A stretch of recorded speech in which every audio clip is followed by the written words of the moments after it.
बड़ी खबर सामने आ रही है। इजराइल का पूर्वी लेबनान पर हमले में 10 लोगों की मौत। तो वहीं बेका घाटी और सैदा में ये अटैक किया गया है। सीज फायर के बावजूद भी लगातार तनाव बना हुआ है। तो बड़ी खबर इजराइल से आ रही है, जहां इजराइल ने लेबनान पर हमला कर दिया। इजराइल की तरफ से पूर्वी लेबनान में किए गए हवाई हमलों में 10 लोगों की मौत हो गई है। तो बता दें आपको, ये जानकारी लेबनानी अधिकारियों की तरफ से ही सामने आई है। ये हमले ऐसे समय में हुआ है जब दोनों पक्षों के बीच नवंबर 2024 में युद्ध विराम यानी कि सीज फायर का समझौता हो चुका था। हालांकि आपको बता दें, इजरायली सेना ने कहा है कि उसने बेका घाटी में हिजबुल्लाह से जुड़े ठिकानों को निशाना बनाया। बेका घाटी हिजबुल्लाह का मजबूत गढ़ भी माना जाता है। हिजबुल्लाह जो एक शिया मुस्लिम संगठन और राजनीतिक दल है, उसने भी इस पर पुष्टि की है, जानकारी दी है कि उसके कम से कम 8 सदस्य मारे गए हैं, जिनमें एक वरिष्ठ फील्ड कमांडर भी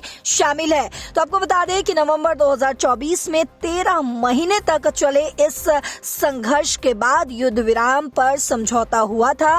इसके बावजूद भी इजराइल लगभग रोजाना लेबनान में हमले कर रहा है। उसका कहना है कि ये हमले हिजबुल्लाह से जुड़े लक्ष्यों पर किए जाते हैं, जिसे अमेरिका और ब्रिटेन जैसे देश आतंकवादी संगठन मानते हैं। वहीं हिजबुल्लाह को ईरान का समर्थन मिला हुआ है। तो आपको बता दें कि इस पर बीबीसी की एक रिपोर्ट भी सामने आई है, जिसके मुताबिक सोशल मीडिया पर साझा की गई तस्वीरों में एक रिहायशी इलाके में भारी तबाही लगातार देखी जा रही है। इजरायली सेना ने बयान में ये भी कहा है कि उसने हिजबुल्लाह के कमांड सेंटरों को निशाना बनाया और ये भी आरोप लगाया कि ये संगठन नागरिक आबादी के बीच अपने ठिकाने बनाता है, जो इजराइल और लेबनान के बीच हुए समझौते का उल्लंघन है। तो आपको बता दें कि बीते शनिवार को दिए गए एक और बयान में इजराइल ने कहा है कि उसने हिजबुल्लाह के मिसाइल नेटवर्क से जुड़े कई सदस्यों को अलग अलग कमांड सेंटरों में मार गिराया।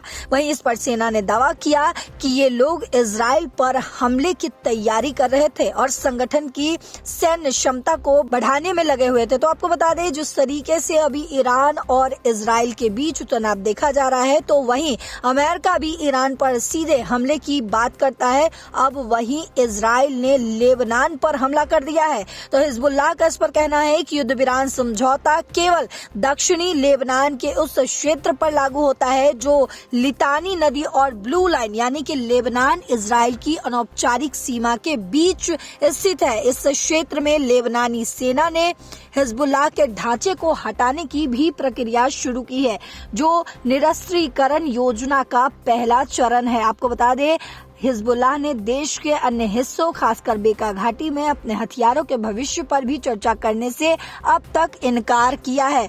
वहीं हाल ही में लेबनान सरकार ने लितानी नदी के उत्तर और सैदा यानी कि सिडन के पास अवाली नदी के बीच दूसरे चरण की निरस्त्रीकरण योजना को आगे बढ़ाने का फैसला किया है, जिसे हिजबुल्लाह ने खारिज कर दिया।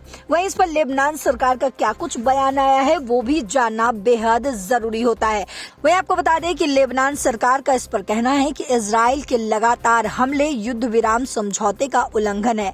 वहीं इस पर प्रधानमंत्री नवाफ सलाम ने हाल ही में कहा कि स्थिति एक तरफा युद्ध जैसी बन गई है। पूर्वी लेबनान पर हमलों से कुछ घंटे पहले इजराइल ने दक्षिणी लेबनान के सैदा शहर के पास एन अल हिलवे फिलिस्तीनी शरणार्थी शिविर पर भी हमला किया। इजराइल का ये भी कहना है कि वहां हमास का एक कमांड सेंटर था। हमास ने बताया कि उसके 2 सदस्य इस हमले में मारे गए। तो आपको बता दें कि इजराइल ने लेबनान पर हमला कर दिया है और इस हमले में हिजबुल्लाह कमांडर के सहित और भी 10 लोग मारे गए हैं। इस पर और जो भी अपडेट आएगा हम अब तक पहुंचाते रहेंगे। देखते रहिए दैनिक जागरण। नमस्कार।